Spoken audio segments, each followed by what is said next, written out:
Now that our new milling cam project is created, the next thing we need to do is define the cam part. The cam part definition informs InventorCAM of the following.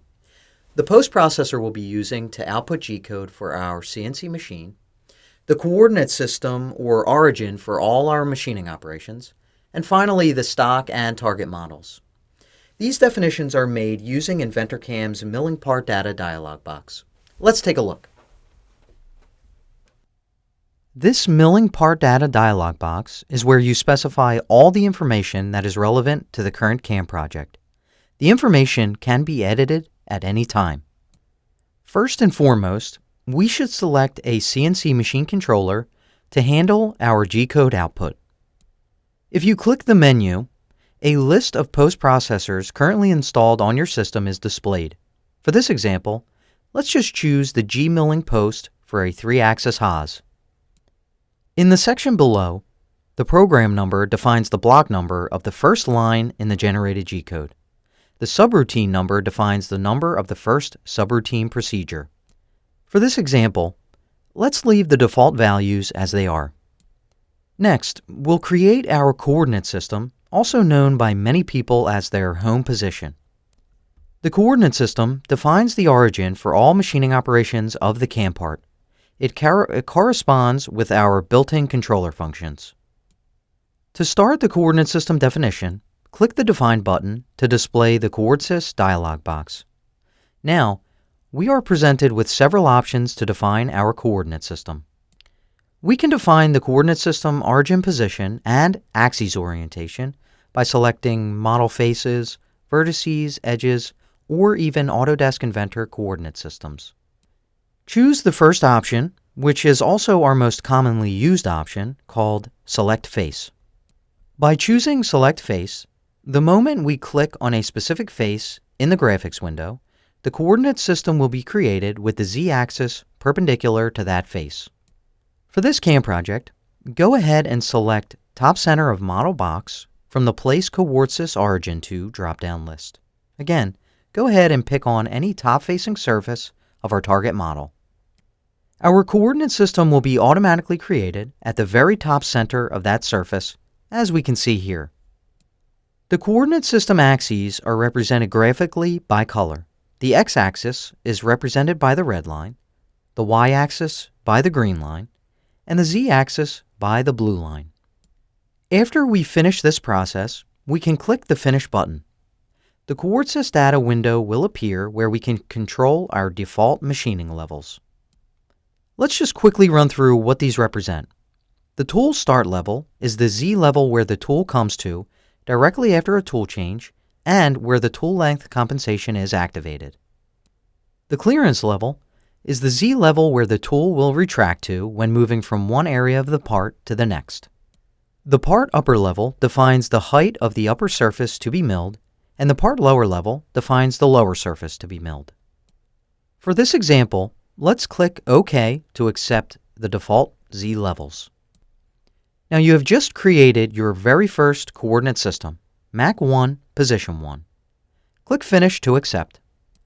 Our next step is to define our stock and target models. In the Stock and Target Models section, click the Stock button. Now, it is recommended to model the stock ahead of time in Autodesk Inventor, but it's not required. InventorCAM can define the stock model using several different methods, without a 3D model actually being present. For this example, let's use the default option of Box to define the stock model. Click anywhere on the target model in the graphics window. You'll see a bounding box automatically appears. With the Expand Box At section, we have control over how much material is added to the target model in 6 directions. You can simply enter the appropriate values based on your workpiece dimensions. So for example, in our X plus and X minus directions, as well as our Y plus and Y minus directions, set the values to 2 millimeters past the part. In our Z plus direction, we'll add only 0.5 millimeters of stock material to the top of the part. Lastly, let's add 5 millimeters in the Z minus direction so that we have material to clamp onto when we are machining this part.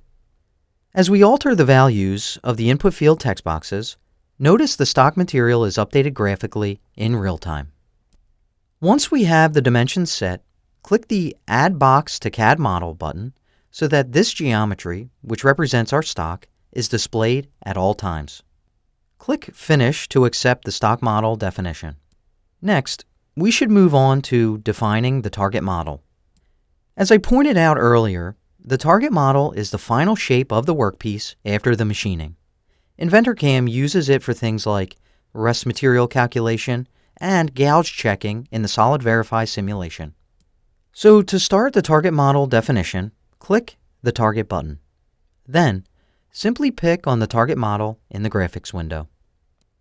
The target model is highlighted, and you'll see that Solid 1 appears in the list. Click Finish to accept the selection and move back to the Milling Part Data dialog box. In the next section, called Part Settings, you can define a number of parameters that are specific only to the current CAM project. These settings can also be accessed through the InventorCAM Manager, which you'll see shortly once we confirm the CAM part definition. In the Machine Options section, you can input unique information that is related to the selected CNC-Machine Controller. We don't need to use this option right now, but it's worth mentioning for future possible use. Lastly, in the iMachining Data section, you can define the machine and work material parameters that are used for the iMachining technology. For this series of Jumpstart videos, however, we will not be using iMachining. Finally, we can click Save and Exit. When the Milling Part Data dialog box is confirmed, the InventorCAM part file is generated and stored in the specified user directory. In the InventorCAM Manager on the left, all the information of the current CAM part is displayed. Using the right-click menus, you can manage things like the CAM part definition and the part tool table. And now that it's fully defined, you can also add the operations to machine this CAM part, which we'll do in the upcoming videos. And that concludes part 2 of this InventorCAM Jumpstart lesson, where we've defined the CAM part. Join me for part 3, where we'll add the machining operations. I'll also talk about the operation interface and how the workflow in InventorCAM is set up to easily define our operations.